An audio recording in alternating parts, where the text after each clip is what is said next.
বাংলা ভাষা ও বাঙালিদের অপমান করার জন্য আসামের বিজেপি মুখ্যমন্ত্রীকে অবিলম্বে ক্ষমা চাইতে হবে। বাংলা ভাষা ও বাঙালিদের অপমান করার জন্য আসামের বিজেপি মুখ্যমন্ত্রীকে অবিলম্বে ক্ষমা চাইতে হবে। বাংলা ভাষা ও বাঙালিদেরকে ক্রমাগত অপমান করার জন্য বিজেপি সরকারকে জানাই ধিক্কার। এই বাংলা ভাষা ও বাঙালিদের ক্রমাগত অপমান করার জন্য বিজেপি সরকারকে জানাই ধিক্কার। বাংলা ভাষা ও বাঙালিদের অপমান করার জন্য আসামের বিজেপি মুখ্যমন্ত্রীকে অবিলম্বে ক্ষমা চাইতে হবে। বাংলাভাষী পরিযায়ী শ্রমিকদের উপর হামলায় জবাব দাও। বাংলা ভাষা ও বাঙালিদের অপমান করার জন্য আসামের বিজেপি মুখ্যমন্ত্রীকে ক্ষমা চাইতে হবে। বিজেপি সরকার বাংলাদেশী পরিযায়ী শ্রমিকদের উপর অত্যাচার বন্ধ করো। এই রাজ্যে লক্ষ লক্ষ মানুষ বেকার কেন? রাজ্য সরকার জবাব দাও। ভিন রাজ্যে শ্রমজীবী জনগণ বাংলায় কথা বললে বাংলাদেশি হবে কেন? বিজেপি সরকার জবাব দাও। বাংলা বিরোধী বাঙালি বিরোধী বিজেপি বাংলা ছাড়ো। বাংলা বিরোধী বাঙালি বিরোধী বিজেপি বাংলা ছাড়ো।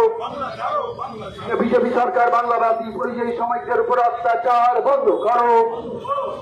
রাজ্যে লক্ষ লক্ষ মানুষ বেকার কেন? বিজেপি বাংলা ছাড়ো। বিজেপি সরকার বাংলাভাষী পরিযায়ী শ্রমিকদের উপর অত্যাচার বন্ধ করো। পরিযায়ী শ্রমিকদের সুরক্ষা দিতে রাজ্য সরকারকে আইন প্রণয়ন করতে হবে।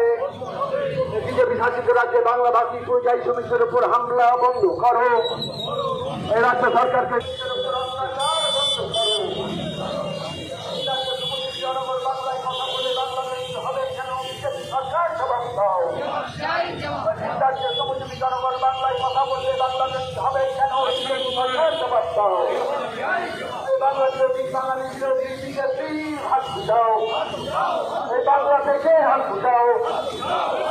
বাংলা বিরোধী বাঙালি বিরোধী বিজেপি বাংলা ছাড়ো। আইন তৈরি করতে হবে। পরিযায়ী শ্রমিকদের জন্য জেলায় জেলায় বিশেষ দপ্তর। রাজ্যগুলোতে পশ্চিমবাংলার বাংলাভাষী মূলত সংখ্যালঘু অংশের মানুষকে আরএসএস তথা হিন্দুত্ববাদী এবং বিজেপি সরকারের পুলিশ তারা বিভিন্নভাবে হেনস্থা করছে, গ্রেপ্তার করছে, জেলবন্দি করে রাখছে, অঘোষিত ডিটেনশন ক্যাম্পে বন্দি রাখছে। প্রয়োজনীয় কাগজপত্র পাঠানো হলেও পরিচিতি যা আছে আধার, ভোটার, রেশন কার্ড এগুলো মানতে চাইছে না। জেলা শাসকের পক্ষ থেকে লিখিত পাঠালে তবে তাদের মুক্তি মিলছে।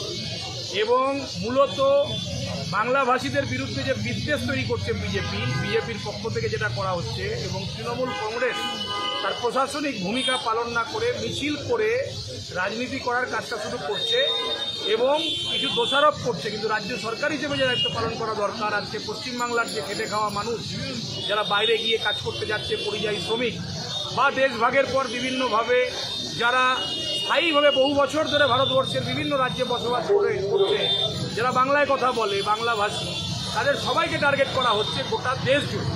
আসামের মুখ্যমন্ত্রী যে কথা বাংলাভাষীদের সম্পর্কে, বাঙালিদের সম্পর্কে বলেছেন, অবিলম্বে আমরা ক্ষমা চাওয়ার দাবি করছি। এবং আমাদের দেশের বিভিন্ন জায়গাতে আমাদের রাজ্যের যে পরিযায়ী শ্রমিক থেকে শুরু করে খেটে খাওয়া শ্রমজীবী মানুষ যারা আছেন, সকলের নিরাপত্তা, কারণ সকলেই ভারতীয়, তাদের বৈধ কাগজপত্র আছে, তাদের নিরাপত্তার দাবি আমরা করছি। এবং এই বিজেপির যে ঘৃণ্য যে প্রচেষ্টা, তার বিরুদ্ধে ধিক্কার জানিয়ে আজকের এই মিছিল।